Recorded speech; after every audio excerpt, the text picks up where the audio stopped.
Yeah. The crowd goes wild. The background might look familiar. All right. So thank you for having me on the show, Mark. This is awesome. Yeah. And I come to you tonight with a question. So I'm trying to resolve a question that's entered my mind, and that's, how do you discover a mountain? Because all mountains are discovered. I want to be a mountain discoverer. How is that something you get to do? A mountain is likely the most noticeable portion of a landscape for hundreds of miles, and it's been there forever, but yet you could be the person that discovered it. How is that possible? That feels very similar to if I discovered my left foot. Like, it's been there the whole time. I can see it. You all can see it. But nothing's going to stop me from declaring that I just discovered this foot. In fact, I discovered it, I put a flag in it, and now I'm going to name it. I'm going to name it Eric's. Maybe East Eric's foot. Which goes very nicely with another recent discovery of mine, West Eric's foot. And together, these two discoveries are going to support me in my future endeavors to continue exploring the planet and discovering things that all of you have seen the whole time. It's a very strange concept. But take Pikes Peak, for example. Pikes Peak was discovered in 1806.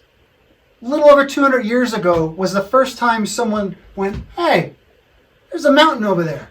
A pile of rock 14,000 feet tall that was birthed from the inside of the planet, just pushed forward by tectonic plates, pushing together, thrusting this skyward until the earth cooled, leaving this peak.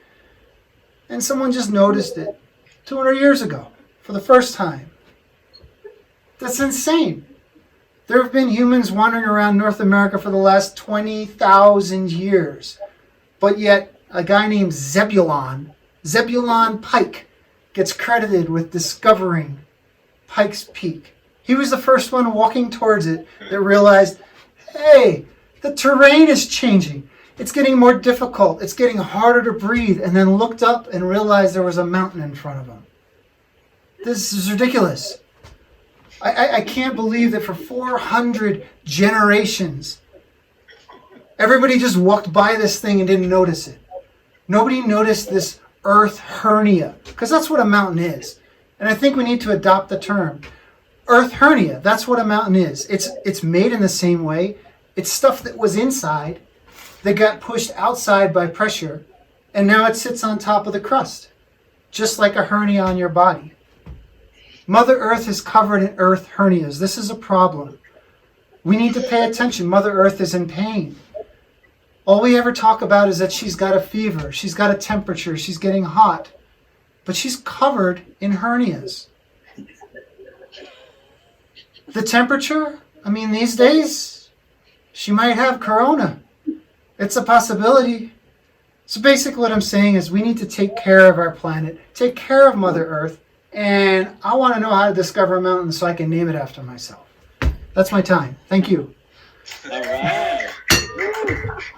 Good job, Eric. All right, let's see what we got in the comments for old Eric. We got David Lee, one Roth away from a Van Halen, and smiles from Don.